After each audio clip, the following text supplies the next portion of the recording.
in my mother's language, Naji Gurin, which means hello, everyone. Auntie Agnes Shea, Chancellor Professor Ingrid Moses, Vice-Chancellor Professor Stephen Parker, colleagues, family, friends, ladies and gentlemen. Anybody who knows me knows that I'm a Sydney Swans supporter, but I'm wearing the colours of the West Coast Eagles today. One of our most hated foe.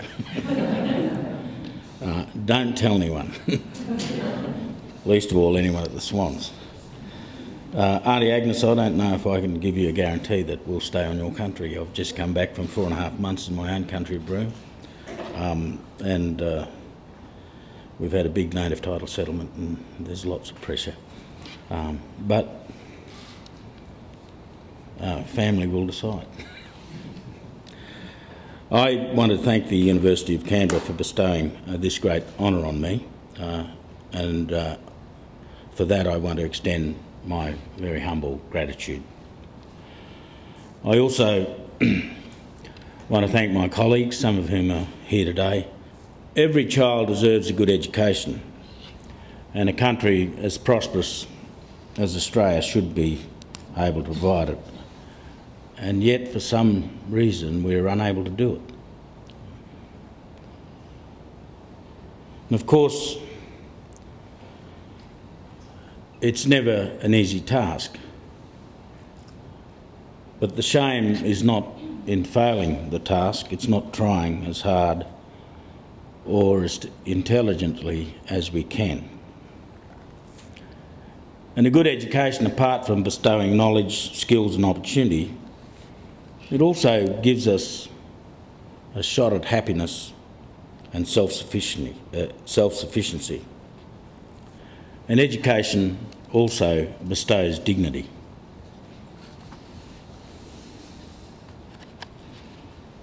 We also must have an approach to education that recognises our perspectives, our attitudes, our understandings, our ability and our desire to learn. These matters are all shaped not only by our access to information and instruction, they are profoundly shaped by our personal experience, our social context and that of our family and our community. All children and young people bring to the school or the campus background ideas and feelings about history and the history of this country and its settlement. And Indigenous children and young people bring to education with them certain ideas, certain feelings, expectations about the formal education system. Within Indigenous families, there is a living memory of education as an instrument of disempowerment, dismantling languages, cultures and traditions. A place generally that fostered low expectations of their kids. Now, we all come to education from somewhere. Where we come from, what we believe about ourselves, significantly, predictably, affects our education and our education performance. Effective education must have meaning in terms of our background. It must connect with our real-life experience, the real-life experience of the individual, the social context and the cultural values of their family and community. Now, this critical element is often absent in education of Indigenous children and young people in this country. And the central challenge, in my view, is to create an education system and environment that genuinely connects with the lives of Indigenous peoples. And in this regard, I'm very pleased to note that the University of Canberra are building on their journey in this regard with the adoption recently of their Reconciliation Action Plan. Now, ladies and gentlemen, I don't wish to repeat the appalling statistical outcomes in education for Indigenous Australians. But we all know things are bad and the gaps are great. Because, you know, to put it simply, I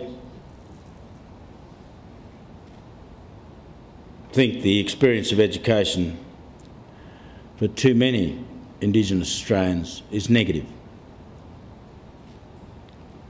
It remains a place of formal assessment of how far we fall short.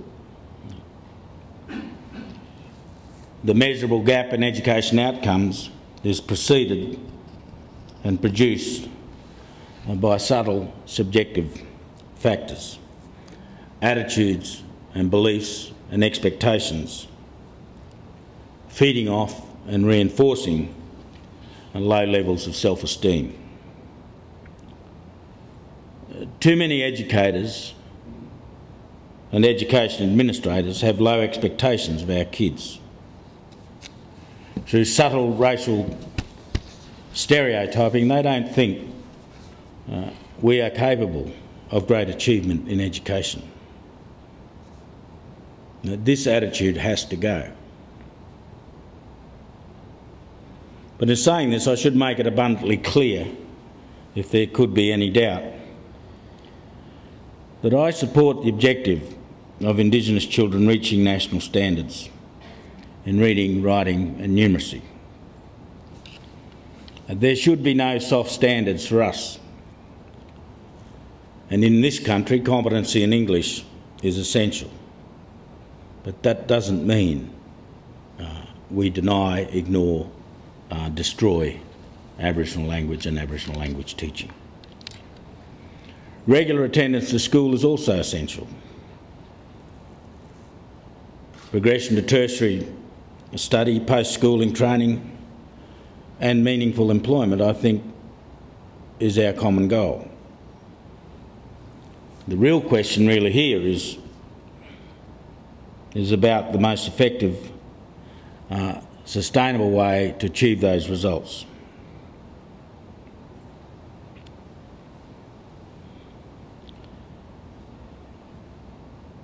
Now, to try and find answers here, I went back and had a look at the meaning of education. And of course, like many words in the English language, it derives from a combination of Latin words that give us the word educare, a meaning to lead out or to draw forth. And our starting point must envision our children with intelligence, imagination, culture and values, desires and expectations for their lives. And our task is to move from that point to lead out, to draw forth and expand all those human qualities and that human potential. Because education must at first confirm who we are before deciding what we might be. Education must start through building an understanding and connection with the social and cultural context into which our children are born. It must have meaning in terms of their experience, creating a confluence between their culture and experience, validating identity, building self-confidence and expanding expectations. And we must have a framework that takes us down to the community level, where the real work of improving the education of our children must take place. And it insists, that framework should insist on respect for human rights and the humanity of all.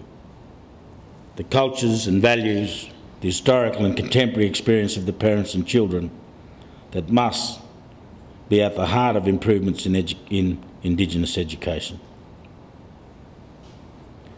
It's got to take us to the human scale and remind us that we must always start with the engagement of young children who are born into the residue of the past, but with full creative capacity to transcend that and to excel. For them to excel, it is our task to imbue them with the expectations that they will. Our greatest opportunity lies in those children and young adults, in their energy, their aspirations, and our greatest challenge, ladies and gentlemen, is not to fail another generation of Indigenous children. Kalia, I'm done.